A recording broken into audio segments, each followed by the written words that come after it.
Hey guys, Swansea Batcave here with an action figure review, I guess. It's not an unboxing because I got excited and unboxed it.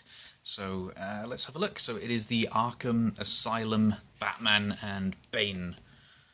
Look how cool this guy is. He's huge. I'm going to have to actually move the camera so that we can get him all in shot. Stick him over here. Yeah, there we go. Excellent.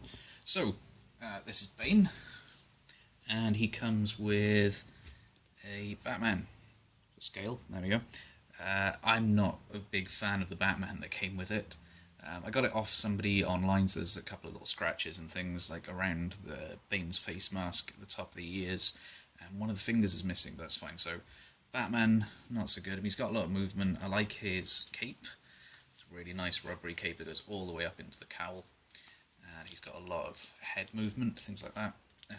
Single jointed elbow, swivel. It's got no swivel at all. Like, it's just literally is just back and forth on the leg.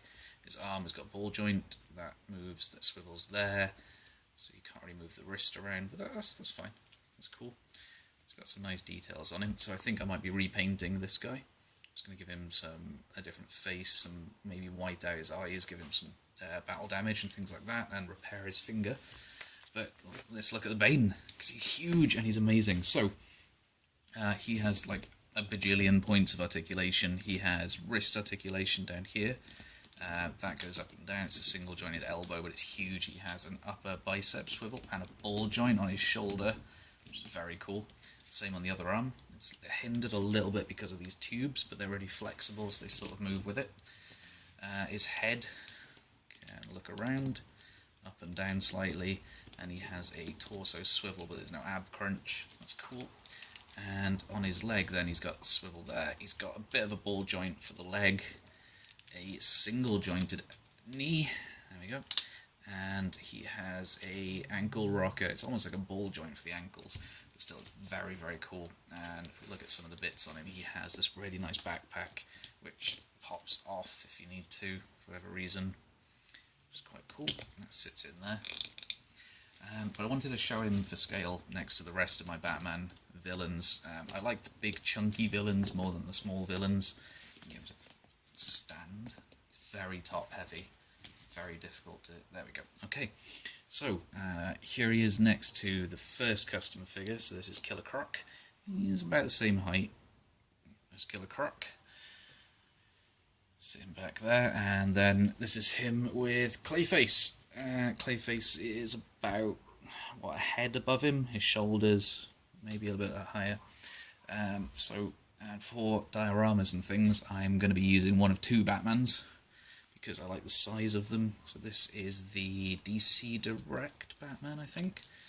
Yeah, so he sits, I think, where he should on Bane, rather than where the Batman that came with him sat, which is about head height. I feel he needs to be smaller, so there's that one for scale. And this is the...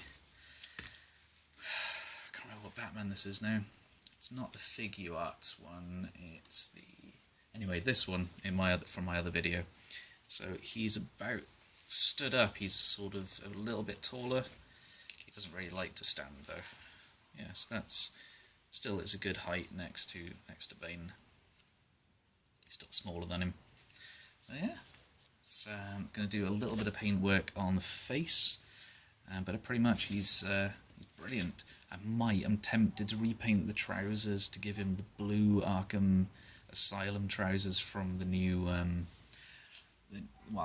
these ones, the Suicide Squad, there we go, from the Suicide Squad movie, but then he's not in that, as far as we know, and orange is a very good colour on him. It seems to work with browns and the reds in the head.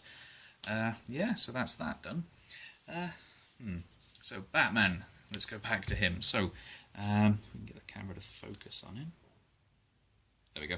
So I don't like it when Batman has pupils very much. I like him to have whited out eyes, because I think that his mask would more than likely have something there. He's got like in the games, like that sort of like 3D scan vision and stuff, so you can see X-ray vision. There we go. So So he'd obviously have some kind of filter over his eyes, so I'm going to white those out. And his chin, he looks a little bit too clean, so we're going to give him some stubble, maybe darken his lips a little bit more, and then just generally dirty this up and give him some battle damage along these, and maybe dirty up the belt a little bit. Yeah, it should be quite nice. I think he's in scale with some of the other Batman figures. I'm just going to grab them.